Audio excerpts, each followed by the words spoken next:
আকন্দ গাছে আঘাত করলে বা পাতা ছিঁড়লে যে সাদা দুধের মতো আঠালো রস বা কষ বের হয়, এই রসের সাথে 4 গুণ সরিষার তেল মিক্সড করে রাস্তার ধারে অযত্নে বেড়ে ওঠা এই গাছটিকে হয়তো আমরা অনেকে অবহেলার চোখেই দেখি, কিন্তু এর রয়েছে নানাবিধ ঔষধি গুণাগুণ।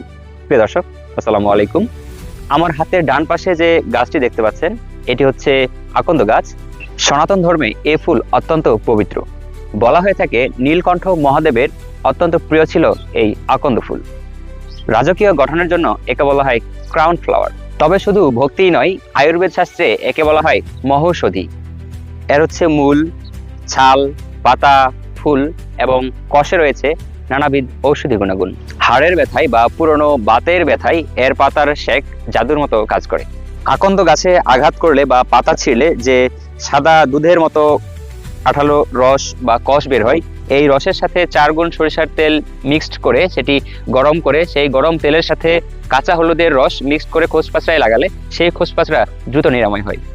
ঠান্ডাজনিত কারণে বুকে কফ জমলে সেক্ষেত্রে বুকে পুরনো ঘি মালিশ করে আকন্দ গাছের পাতা সেক দিলে ভালো আরাম পাওয়া যায়। কিন্তু মনে রাখবেন, প্রকৃতির এই দান যেমন উপকারী তেমনি অত্যন্ত বিপজ্জনক। এর সাদা আঠালো রস বা কষ চোখে লাগলে অন্ধত্বের ঝুঁকি থাকে। সেক্ষেত্রে আপনারা ব্যবহারে সাবধানতা অবলম্বন করবেন। আপনার আশেপাশে যদি এই আকন্দ গাছ সচরাচর দেখা দিয়ে থাকে, তাহলে আপনারা কমেন্ট করে জানাতে পারেন। এবং এরকম ভিডিও পেতে আমাদের অ্যাগ্রোমেন্টর ফেসবুক পেজটি এবং অ্যাগ্রোমেন্টর ইউটিউব চ্যানেলটি অবশ্যই সাবস্ক্রাইব করে পাশে থাকবেন। ধন্যবাদ।